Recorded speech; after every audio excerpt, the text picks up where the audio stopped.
नमस्कार मु मनोरमा महांती आईएमडी भुवनेश्वर पूरा ओडिशा राज्य वेदर ब्रिफिंग करुच्ची जदि देखा गत 24 घंटे अनेक स्थान में हल्कर मध्यम वर्षा रेकर्ड करा सहित 4टी स्थान में प्रबल वर्षा रेकर्ड करा सर्वाधिक वर्षा रेकर्ड करा बालेश्वर जिले में भोगराईटार 83 मिलीमीटर वर्षा।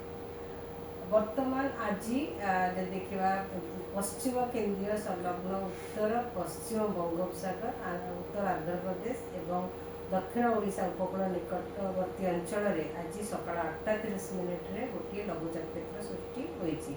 यह सहित जड़ित घूर्णिबलय समुद्र पतन 5.8 किलोमीटर उच्चता पर्यंत विस्तारित एवं उच्चता सहित दक्षिण दिग को ढली रही। आगामी 2 दिन मध्य दक्षिण ओडिशा संलग्न आंध्र प्रदेश एवं दक्षिण छत्तीसगढ़ दे पश्चिम उत्तर पश्चिम दिग को गति कर संभावना रही,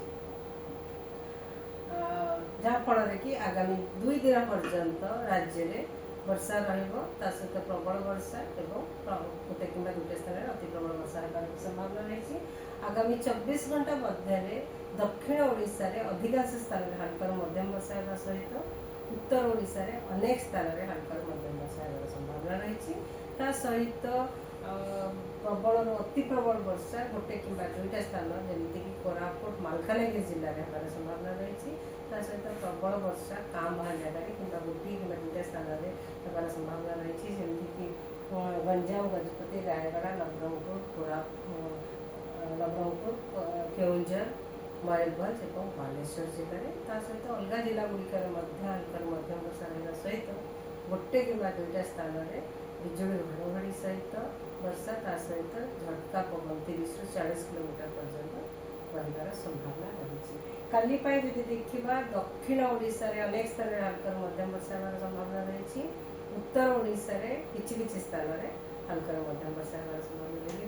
सहित प्रबल वर्षा गोटे कि 2टा स्थान में होगार संभावना रही, जमीक मालकानगिरी कोरापुट नवरंगपुर कलाहांडी जिले में और अलग जिला गुड़िकर वर्षा सहित गोटे कि 2टा स्थान में बिजुली घड़घड़ी झटका पवन 30 ରୁ 40 किलोमीटर बेगर रही संभावना रही।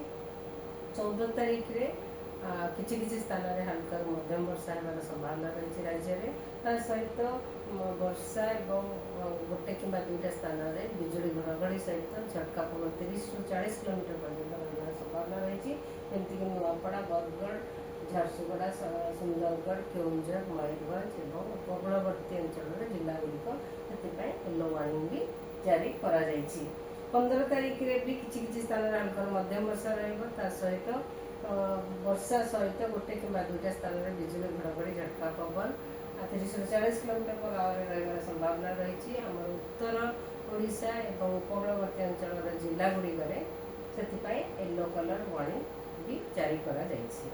16 तारीख में किछि स्थान राज्य में हल्कर मध्यम वर्षा रहा संभावना रही, सहित बिजुली घड़घड़ी और झटका पवन गोटे कि 2टा स्थान में होगार संभावना रही, जमीक आमर उत्तर ओडिशा जिला गुड़िक और उपकूलवर्ती अंचल जिला गुड़िकर बिजुली घड़घड़ी होगार संभावना रही।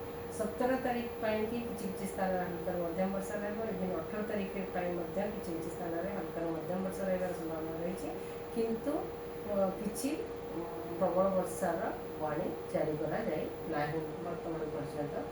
आगामी 2 दिन पर्यंत मत्स्यजीवी मानी वार्निंग स्कल्डी वेदर रही संभावना रही, जमीक वर्षा सहित पवन गति 35 ରୁ 45 kilometre per hour gusting to 55 और 55 किलोमीटर पर आवर आ समुद्र अशांत रहा सहित सबू मत्स्यजीवी मानू एडवाइस करा जायछि कि से माने समुद्र भीतर को न जावाई आमर दक्षिण पूर्ववर्ती अंचल सहित north west bay of Bengal west central bay of Bengal and पाखापाखि उत्तर पश्चिम बंगोपसागर को मध्य।